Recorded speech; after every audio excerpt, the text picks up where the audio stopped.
Well, it's breaking lines back at the Euros, and it's been a fantastic start to the tournament. Lots of goals, lots of actions, lots of talking points. Gary, what's been your impression of the tournament so far?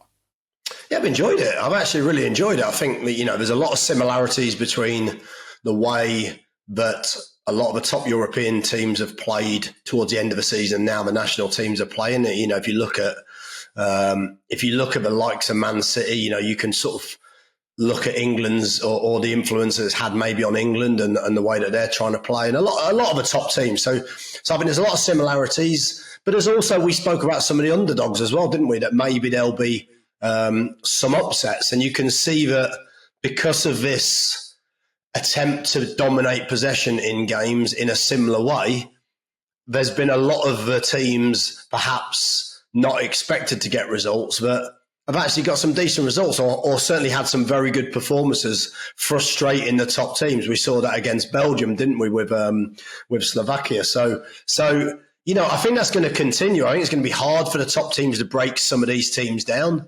But of course, as you see in some of the games, the likes of Portugal, they've got the quality to do it over a period of time. So I think some of my highlights so far, I think watching the Spain game, I think I really enjoyed against Croatia. So there's a couple of different ends of the spectrum in some way. So Spain with Morata and Yamal, so you've got the most experienced player in the Spanish squad scoring the first goal, and the least experienced, 16 years old and 300 and odd days, setting up the third one. So it's incredible really to think of that, the difference in age, but yet the similarities in overall quality. I mean, it's quite incredible, isn't it, that a 16-year-old could handle that expectation and pressure. So that's been great to watch. I thought a really good performance by Spain. And then you look at, the likes of Slovakia against Belgium. I thought just, brilliant strike for the goal. The game had a little bit of everything, didn't it, in some ways? A lot of controversy, some overturned goals by VAR, and yeah, so many different moments. But yeah, I think it's been a good tournament so far. I've really enjoyed it. I think like most tournaments, it only really starts to crank up as you get through the group stages, doesn't it? And I think that's exactly it, isn't it? The phony war almost of the first round, where everyone's trying to bed themselves in, don't want to lose, but don't want to risk too much in terms of trying to win the game at times. But we've certainly seen a little bit of a pattern of early goals, which is not something that you would have expected with that kind of mentality. We've seen so many goals in the early part of games, and actually quite few towards the end of the games, when maybe teams, apart from yesterday where in the Turkey game, somebody actually, even in the first round game, was sticking the keeper up to try and get a draw and not too worried about conceding, when even at that stage you think protecting that extra goal might be the difference between them going through in 2 games' time. Yeah, I think that's a difficulty, isn't it? I mean, if you look at, I think what's going to be really interesting, it might shape how teams play.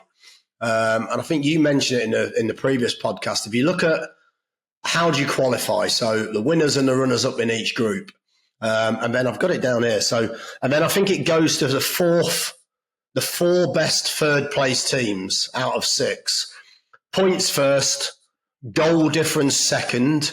So I suppose if you just look at those 2 metrics, people are thinking, is it worth going for a draw? And is that going to be more important than goal difference? I don't know. I think, like you say, I think you probably, at that point, you have to try and make sure you don't concede the third goal in that instance. And, if you can score an equaliser, fantastic. But, the difference, that could be the difference, because they're the 2 metrics. I mean, the only sort of anomaly within that, I think, is it's a 7th situation in it. And if Germany are involved in it, which of course they won't be, you have to draw lots. So that would be quite interesting, wouldn't it, to draw lots on seeing which ones go through. So thankfully, the fact that Germany won 5-1 in the first game, I think, makes it nigh on impossible that it's going to get to that. But that would be quite an interesting TV moment, wouldn't it, where they draw lots to see who goes through to the next stages of the Euros. So thankfully, that's not going to happen. Yeah, I think that'd be the only thing more controversial than some VAR decisions would be if you drew the short straw. And which straw were you trying to get anyway? Who knows? But yeah, it's certainly thrown up a few interesting things. One sending off only in the first round of games, and that was to Ryan Porteous, which was it's subsequently gone from a 1 game ban to a 2 game ban, which seemed a little bit harsh, I thought, because he's probably making a genuine attempt to get to the ball, but it's been deemed by UEFA to be aggressively robust, or I can't remember what the exact term was, but unnecessary roughness, I think they call it in the NFL. Yeah, if you look at the moment, I mean, I've met Ryan previously. He's an intelligent young player, really talented young player as well. He's a ball playing defender. I think he showed for Scotland and for Hibs and for Watford that he's got real quality on the ball, which of course everybody's looking for these days. I think the only thing that has been labelled at him previously is just a bit of a lack of emotional control at times, and he's had sort of moments in his career where he's done things that maybe he'll look back on and say, okay, maybe I was a bit impetuous or whatever. So at first I wondered whether it was one of those moments where he's gone in a little bit recklessly, but he's obviously gone in to try and make a goal-saving challenge, essentially. And he's obviously mistimed it and it looked pretty poor. So, look, I mean, he's the one that's going to suffer, isn't he? So I'd imagine he misses 3 games with that. I would imagine that's his tournament over. I don't know, but, unless Scotland managed to get through, which at the moment in the first game leaves them pushing into, I think, Switzerland, which is going to be an absolutely crucial game, which I'm sure we're going to come on to. But yeah, one sending off. It's not, you don't get that now, do you? There seems to be a lack of physicality, a lack of tackles, a lack of yellow cards. I wouldn't imagine there's been massive amounts of yellow cards in this tournament so far. I don't know. It'd be interesting to see. But many sending offs are something I would not expect in today's game, because it's not that type of game anymore, is it? Well, we'll certainly see as the stakes are pushed even higher with the games going on. Maybe in the first game everyone's being a little bit gentle and working their way into it, but when it comes down to last chance saloon, maybe that'll change. Any games that have taken your fancy that we've seen so far? Obviously, the first game, Germany winning 5-1, was exactly the start probably the tournament organisers wanted. The hosts winning and 6 goals flying in the first game. But there's been some other great games as well, as you mentioned already. Yeah, there's been some brilliant games so far. I mean, again, you look at some of the matches, and I think the Holland game, for me, was an end-to-end game. It felt like it was quite an exciting game. I really enjoyed watching it. I think some of the games, I think, have a similar flavour to, don't they? If a team goes ahead, like look at the England game, for example, England go ahead. They go ahead by essentially dominating and controlling the majority of possession early on. It felt a little bit, it was a good performance in the first half, but it felt a little bit tedious in some ways when you're watching it, because there's not many shots, there's not much goal line action, there's lots of control.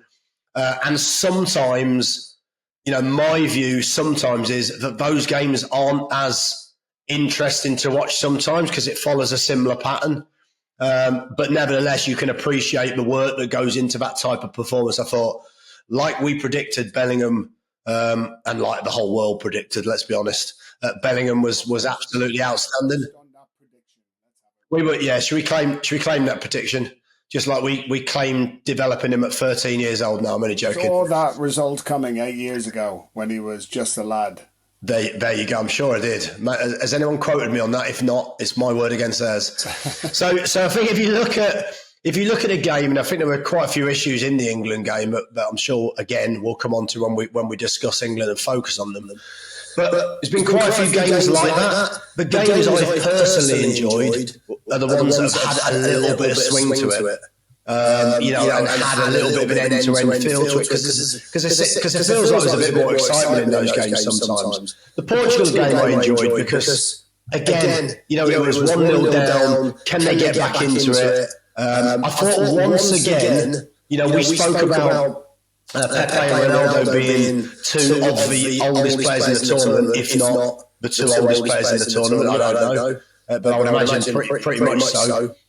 Yeah, I haven't seen anybody else on a Zimmer frame yet, but, those two are probably closest to that. There you go. I mean, I've been taking my cod liver oil, but it certainly hasn't helped me retain the Ronaldo athleticism. So I think if you look at even that performance, I enjoyed. It was really interesting because a couple of years ago he looked like the manager was being forced into playing Ronaldo a little bit more, and he didn't start him every game. And now it's almost 2 years on. Ronaldo's back as the main number 9, and every player, it was interesting because every player that got into the final third, I would say each one of them at least once in the game made the mistake of always looking for Ronaldo for the pass, even if they had a shot, even if they had a better option. But I think that shows how integral he is. And he came up with a lot of the biggest moments, apart from, of course, the Conceição goal, which won it for Portugal late on. And they're one of the fancy teams, actually, aren't they? So that was a game I enjoyed personally. Well, some of the stats that came out of Ronaldo, he covered 9.5K, but he had 100% pass completion from his 21 passes. He completed every single one. 5 shots, 3 on target. He's still showing that at 37, 38 years of age, he's still able to produce it at that kind of level, isn't he? He in no way looked physically like he had deteriorated. Okay, he's going to have a natural drop off in his speed, but he didn't look like he wasn't able to carry the game. And again, at 37, he completes the 90 minutes. He's in and around the area when the goal's scored. He's a threat. Well, I think what you do is you get to that age, don't you? I mean, he's always been a little bit like that, but probably as you get older, he's such an intelligent player, isn't he? And such an intelligent athlete. You can see that, and he's obviously, he's worked so hard to maintain that athletic performance. I think that's what we've all got to understand, don't we? And appreciate is that, you don't. Okay, there's an element of that that's natural, but there's also a massive element that he is ultra professional, isn't he, in the way that he's done it, and these are his rewards. He just so happens also to be, one of him and one other player to be the most talented players of his generation, and you could see that in his intelligence, couldn't you? The work rate. Yeah, sorry, Dave, that wasn't you. I was intending that out. It was messy. I'm really sorry about that. But I think if you look at him, his movement, he's far more economical in his movement, isn't he? But he just waits, picks up great positions, makes great runs in behind or short into space that he can, every movement gets him into a goal scoring position. That's probably the easiest way of describing it, isn't it? He doesn't do that much else other than use his energy to get into those goal scoring positions. And you saw that. I think he had the first 3 shots for Portugal in the game. There was one moment where he rose for a header where he looked like that Juventus Ronaldo that scored that incredible headed goal that he leapt about 6 foot off the floor. That was just his feet. And he almost did. They couldn't quite get to those levels, and I think it just came off the defender. He just missed his contact. But yeah, I mean, a joy to behold, isn't it? And actually, from a performance perspective, you have to respect someone like that as well, don't you? Well, if he's able to maintain those kind of physical capacities, even if he's dropping 10%, his drop of 10% only brings him down to probably to most of the other elite athletes because he's been that good. But it was great to see Ronaldo with, again, Portugal have to be one of the favourite teams, and we've seen across most of the favourites have done the job in the first game, haven't they? Germany have won, Spain have won, Portugal have won. But then we come to Belgium.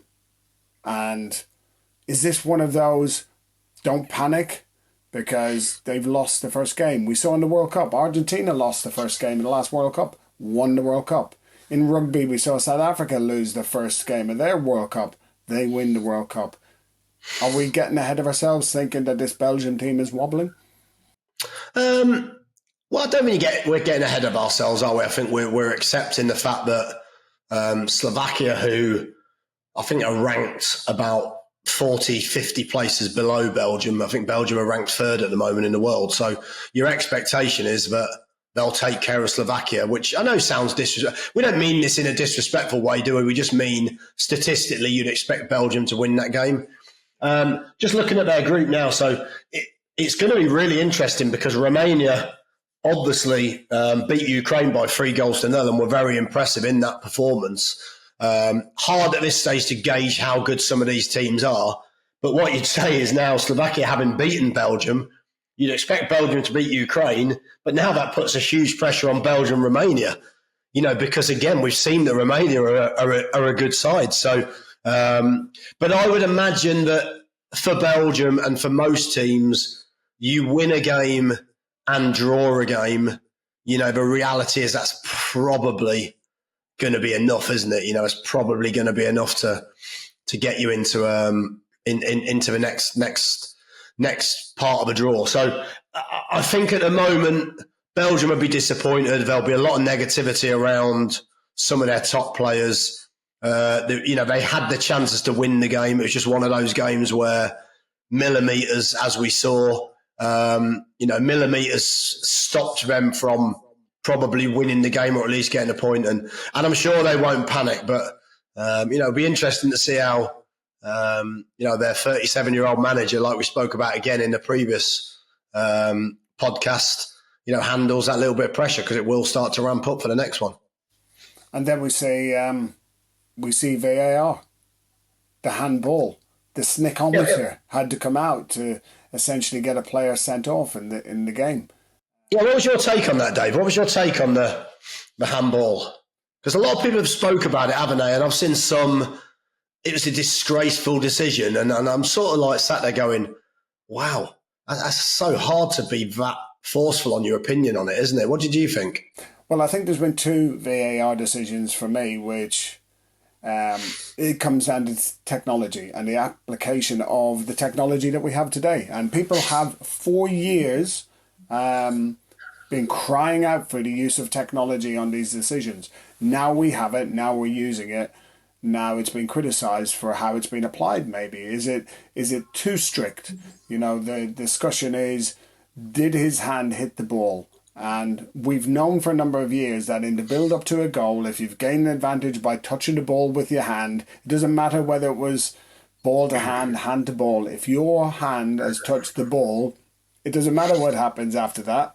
The goal is getting disallowed. So whether it was in this case, and I thought on the TV coverage that we had in England, where they had a FIFA referee talking about the fact that this is a hand to ball incident. You've got a sensor in the ball which is measuring 500 times a second.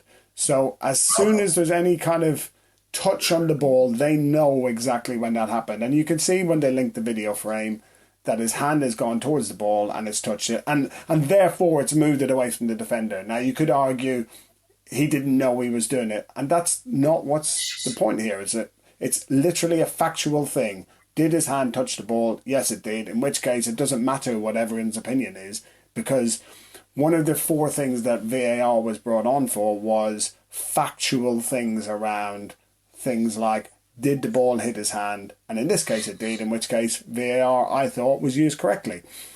The second one was last night. Actually, it involved Ronaldo, where the semi-automated offside technology came in to say, as he leapt to head the ball, which came off the post and came back to Jota to score, he was offside. And again, this isn't a human decision. This is the technology being applied.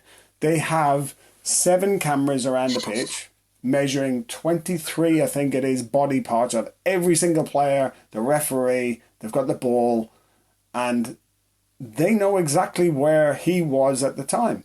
In which case, was he offside? Yep, by the law, he is offside.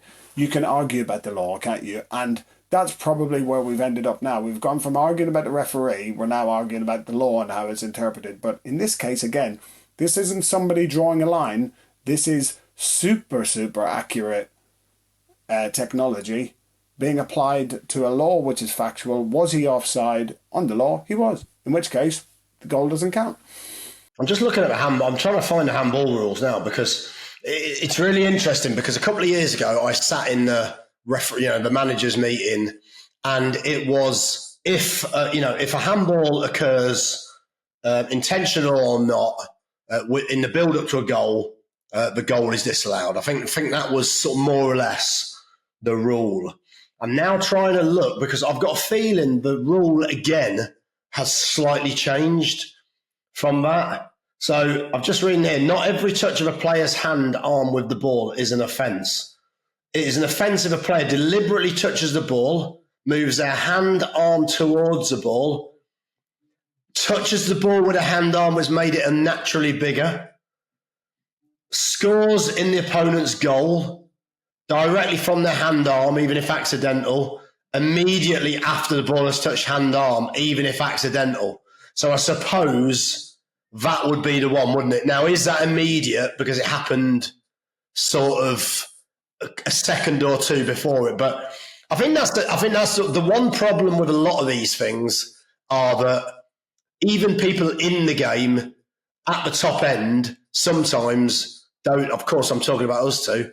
Don't actually know the exact. You probably do because you're quite geeky like that, aren't you? Where you know, but you know the rules. That's what I'm saying. I didn't mean to insult you, but I'm a manager and I got no idea what half the rules are, even though I go to these meetings. So the one thing I would say with VAR, and I think you said it, the technology seems to be working so much better, so much quicker.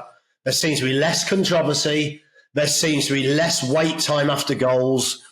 There seems to be less people getting really upset and chatting about it for hours afterwards. And actually, we're actually enjoying the football a lot more because of that. So I do think whatever they're doing, that needs to come to the Premier League. So whether that's a system, technology, the way that they're applying it, whatever it is, but I think it's been, certainly been or should be applauded at the moment. I think there's a few things here, and you've witnessed this on benches that we've sat on, that coaches and players, not head coaches, obviously, but a lot of people in the game don't know the laws of the game and they don't know how they're applied. So, for example, if you knock the ball with your thigh onto your hand, that's not a handball, strangely enough, by the rules or by the laws. But the amount of people who've sat on benches and they're jumping up and down. Hey, I've jumped up and down enough times. But they jump up and down about laws that they literally just don't know. So, listen, there's probably two things here. Know the laws of the game that you're playing or the rules. And the second thing is the older people need to realise that the game changes, So how you could tackle 20 years ago, what you could do 20 years ago, 30 years ago, 40 years ago, you just can't do today. We mentioned it about why there aren't any sending offs anymore or as many because they've tidied up tackling, maybe too much in some cases because sometimes you can't even, somebody shields the ball for a millisecond, falls over, it's free kick. But there we are. Let's look at tidied up or banned tackling.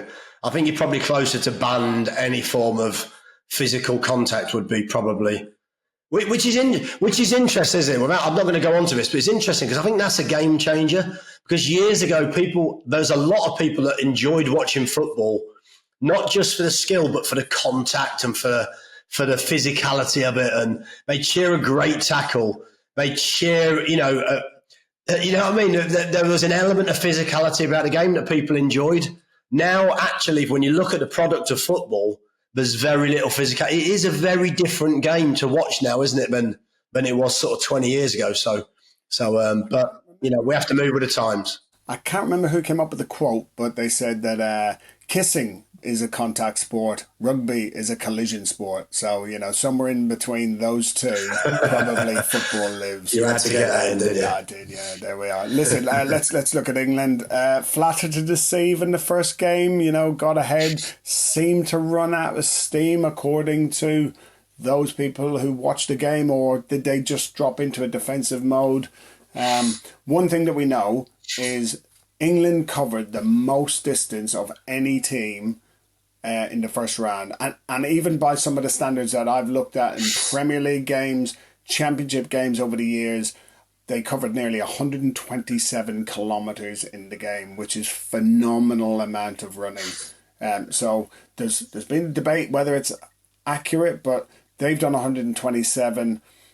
Serbia did about 126, 5, and then we have Croatia on 120. Some phenomenal physical outputs, but did England just flatter to deceive? And then will that effort that they went to get the game won count against them in the next one? I don't know, but I think what you got to say is, job done. Like, it's easy, isn't it? Because when England play, or when any national team plays, that media of that national team are always going to find things to talk about, find things to say they did well, i.e. Bellingham's performance, find things to be critical about, i.e. the fact that they sat back and defended the last probably 25 minutes. Was it that they sat back, or did Serbia actually find a tactical way to cause them problems? It's like anything, isn't it? Any system, any way of playing has positives, has negatives, and you're always trying to find the perfect balance in possession and out of possession. So I thought actually England were quite fortunate in some ways that Serbia didn't find an equaliser, but you'd have to say England job done. First, they don't tend to start tournaments particularly well. The first game has been a bit of a bogey game for England over the years in the Euros. And I thought first half, they did enough to be ahead. We spoke about it before. I thought Bellingham was once again the standout player. Brian Robson-esque, the way he arrived in the box. And it's quite brave. It was a brave goal, wasn't it? It was actually, people probably spoke about his performance, but actually the bravery and the way that he went and put his head in there where it hurts, could have got an absolute clatter in, and shows his all-round ability and all-round sort of standing in this England team. Our expectation was that Bellingham could be the main man in this tournament, even more so than a Kane, and I think the game probably showed that. England, I think some fallibilities in there, but I'm sure that Gareth will be sat there over the last few days saying, okay, what do we do? What do we do when the games start to ramp up? Of course, Luke Shaw, hopefully being back, could solve one problem of Kieran Trippier having to play at left back, which of course is not a natural position for him. And you expect him to do a good job. I thought he did a really good job defensively and was an outlet. But of course, when you get into that final third and teams drop in against you, you just need that extra bit of width or creativity or quality on the natural left side. So it will be interesting what Gareth does in the next few games, because let's presume Luke Shaw comes back, and it might be that he leaves him another game and carries on in the hope that, we've got that result in the bag. So, could we take another gamble? He didn't bring him on late when he could have done, so maybe he's not as ready as people think. Trent in midfield, would personally for me, I think we lack that 1v1 player wide left that maybe we'll need as the tournament goes on. I think Saka was outstanding. But, could we get Foden a little more central with Bellingham and Rice? And the debate will be, would you risk using Alexander-Arnold at right back and maybe be a little bit weaker defensively, but a lot stronger going forward? So, yeah, there's loads of debates, isn't there? There's loads of things that can come into the melting pot, but I thought overall England got through it well. And late on in the game, I felt they were strong enough to see the game out, and you've got to give them credit for that as well. It's not easy in those late moments, is it? Well, it certainly isn't when you start looking like, as some people remarked, that they looked like they were leggy, running on empty. And then we saw a player getting a product that we've used in the past but has now come to the public eye, which is pickle juice. Something you're very aware of with all your marathon training. What have you done now? About 200,000 marathons or something. Pickle juice, how do you find it? I've got my opinion. What's yours? Right. So I remember you saying to me, have you tried pickle juice when I spoke to you about my cramp problem towards the end of a marathon or an ultra marathon? So, and I said, pickle juice. And you were saying, yeah, try pickle juice. That's what I've been using for years. I've never heard of it. Never, even as a player, never heard of it.